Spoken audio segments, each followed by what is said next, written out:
मोठ्या राजकीय बातम्या पाहूयात। ठाकरे बंधू एकत्र येऊन मुंबई महापालिका जिंकणार। मुंबई, ठाणे, कल्याण, डोंबिवली, नाशिकसह सर्व महापालिका ठाकरे बंधू एकत्र लढवणार। संजय राऊतांकडून स्पष्ट।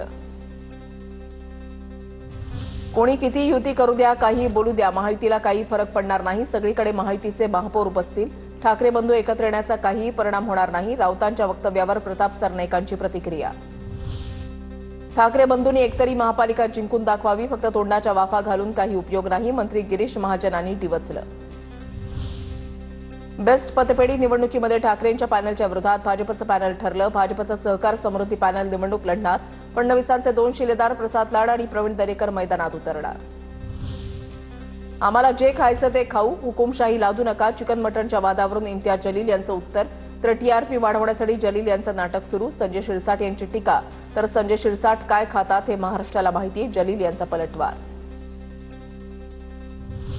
मांसबंदी असताना बिर्याणी केल्याप्रकरणी इम्तियाज जलील यांच्यावर गुन्हा दाखल करा। भाजपा आमदार संजय केनीकर थेट छत्रपती संभाजीनगर पोलीस आयुक्तांच्या घरी, कारवाईची मागणी।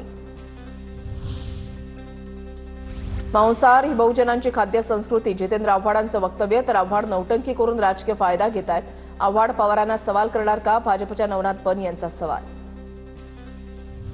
देश संविधानानेच चालणार, आम्ही काय खाणार आणि कुठे जाणार हे आम्हीच ठरवणार। आजच्या मटण दुकान बंदच्या पालिकांच्या आदेशानंतर सुप्रिया सुळेंची प्रतिक्रिया।